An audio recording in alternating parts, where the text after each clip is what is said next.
Now, South Africans are raising security concerns after Eskom announced those indefinite stage 6 blackouts. Alarm batteries are running on empty as neighborhood watch groups say it's very difficult to patrol at night when the lights are out. So what can we do to ensure the safety of our homes and businesses? It's not going away anytime soon. We chat to Professor Jacob Mofokeng, head of the Tshwane University of Technology's Department of Safety and Security Management. Well, thanks very much indeed, Prof, for talking to us. I mean, it's not just batteries from cell phone towers or other big industrial theft that happens during blackouts. I mean, the scary thing is that it's seeped into neighborhoods and homes. I'm wondering just how severely do you see that blackouts have pushed up criminal activity all around? How severe is it? Good afternoon. Thank you very much for your invitation, as well as that, good afternoon to your viewers. It is quite a very challenging situation that is confronting us, as a community in South Africa.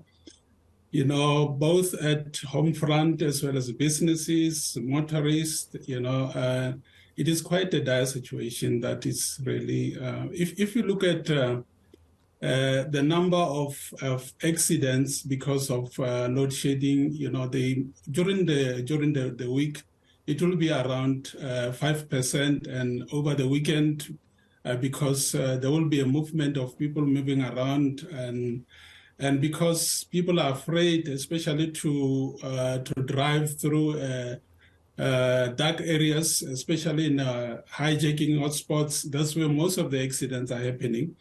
And then also in terms of burglaries at homes, you find that 8% of such are also happening around the weekend, whereas around 3%. So it is quite a very challenging scenario that is confronting us, and eventually the fear of crime generally for the public. And you can also see that it is not only about the public.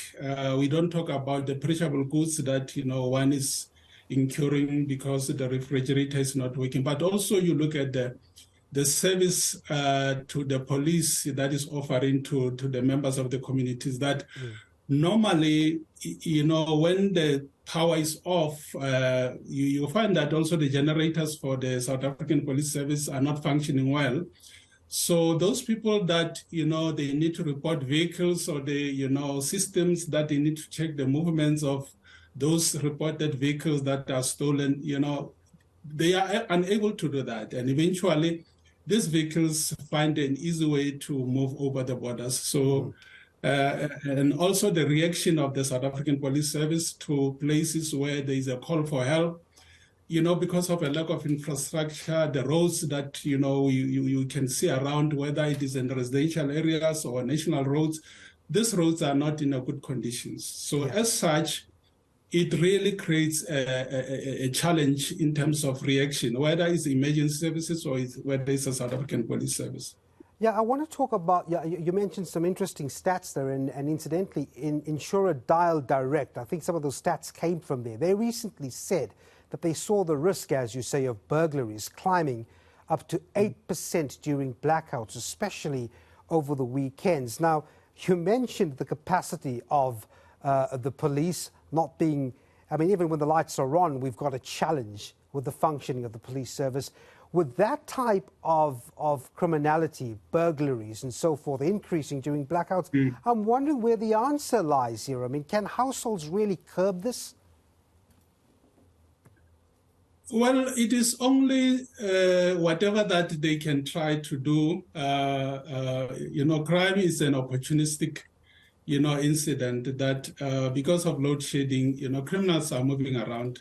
And even in the, urban areas, suburbs, you find somebody, joking, you think that that person is just residing around the area, but they are looking at vulnerabilities of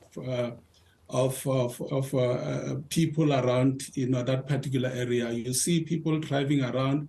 So as much as one can put a certain measures, like you put the padlocks, in your gate, or you arrange for someone to wait for you, So there will always be that, a lapse of security on the part of, residents. And that's where now these people are coming in. And for instance, if perhaps then you are asleep during the night, and they normally use that element of surprise. You use generators, and the petrol or the diesel is finished.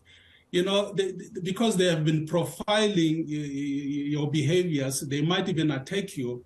That's why then with what you also reported, the insurance companies, they also indicated that it is not only vehicles that are stolen and burglaries, but also generators that are also being, affected in this particular area. So, and in these areas where there is a hotspot of burglaries, you also look at, you find that there's only one vehicle that is patrolling, and these people are aware.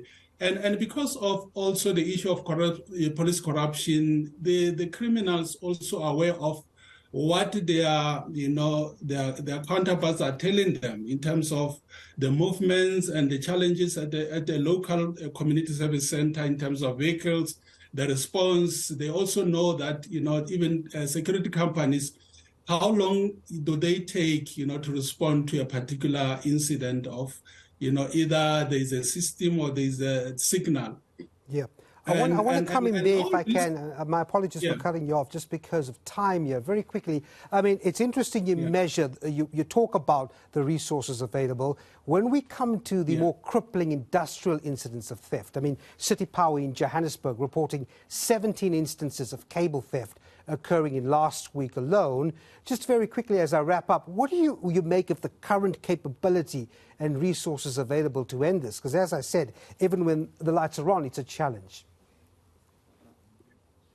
Well, it talks about more cost for the businesses. For instance, you have to hire more securities. In the case where there is a load shedding, they need to do more patrol, and with the vehicles that are equipped with, those lights that will be able to. So we are talking about more cost now, and for businesses, that's where now it will negatively affect the loss of jobs, unfortunately, the loss of revenue, and that's the dilemma that actually is confronting us as a South African community.